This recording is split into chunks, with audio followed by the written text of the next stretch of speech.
Преди да започнем с това видео, искам да ви кажа, че гличът няма да ви даде директно герой или Legendary Star Drop, но със сигурност след няколко Star Drop в близките 10 до 20 Star Drop ще ви даде Legendary Star Drop.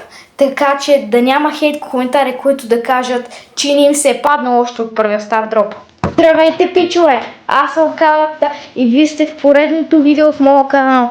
В днескашното видео ще ви представя как да си вземем безплатен легендарен броулър или просто някакъв рандом броулър през 2024 година. Точно така.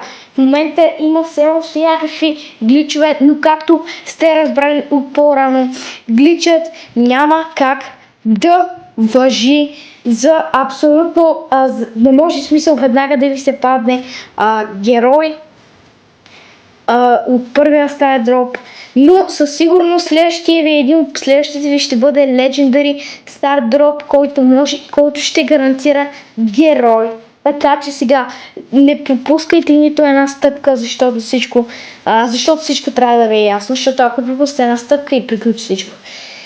И другото, което искам да ви кажа, както забелязвате, вие сте от малкия ми акаунт, аз съм от малкия си акаунт, защото другия ми герой, другия ми акаунт е прекалено. Има най-много герои, искам да кажа. Сега, принципно, аз искам да такова кит, така че избираме кит, да речем кит. Сега, първо, вие отивате на кит, чакате да свърши самата анимация. Правите някакви проститийки и натискате Trading Route. След което изчаквате, вървите напред. Отивате при робота, като останете на 500 кръв. Като останете на 500 кръв, трябва да си използвате ability-то, т.е. супера, където иде, след което, разбира се, трябва да умрете. Аз малко не го направих, но и на 1000 става. И на първата секунда натискате back in, изход.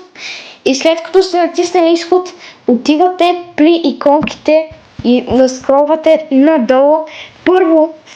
Първо намирате иконката на самия героя Кит. Натискате я 15 пъти. 1, 2, 3, 4, 5, 6, 7, 8, 9, 10, 11, 12, 13, 14, 15. Излизате веднага, влизате отново, намирате иконката на самия кит, на тайтъла на кит. Аз всъщност не го знам, но ще се потрудим малко, ще го открием. Принципно, ето го тайтъла на кит и на него натискате 15. И на него натискате 15 пъти. 1, 2, 3, 4, 5, 6, 7, 8, 9, 10, 11, 12, 13, 14, 15. След което директно излизате, махате се от тук, тогава отивате при вашият герой, спрямо Кит има предвид. Отивате и тогава пускате игра на рандом мап просто и натискате, след което като ви пусне, натискате Exit още преди да сте почнали.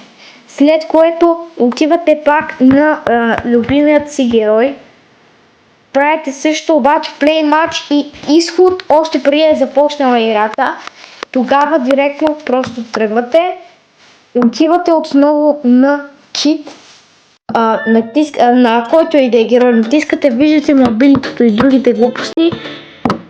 След което на екран можете да излезете с новите схеми на Supercell, само да помня така.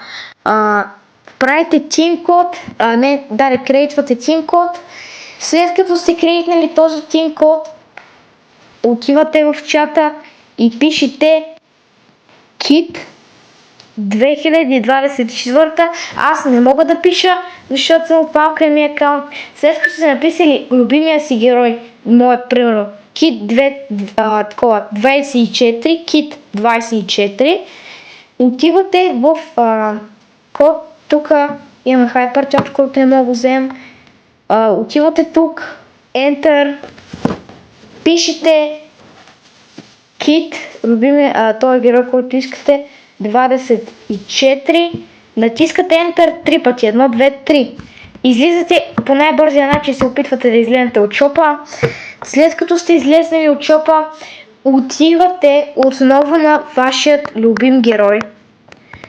Натискате Training Ground. След като сте натиснали Training Ground, скачате.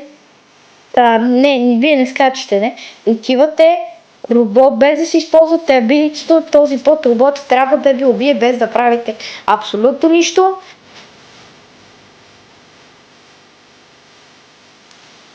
Така, след като ви е убил на първата секунда, когато става изход, и рестартирате Brawl Stars. Надявам се метод при вас да е работил. Ако е така, абонирайте за канала и лайкнете видеото. И чао, до следващото видео.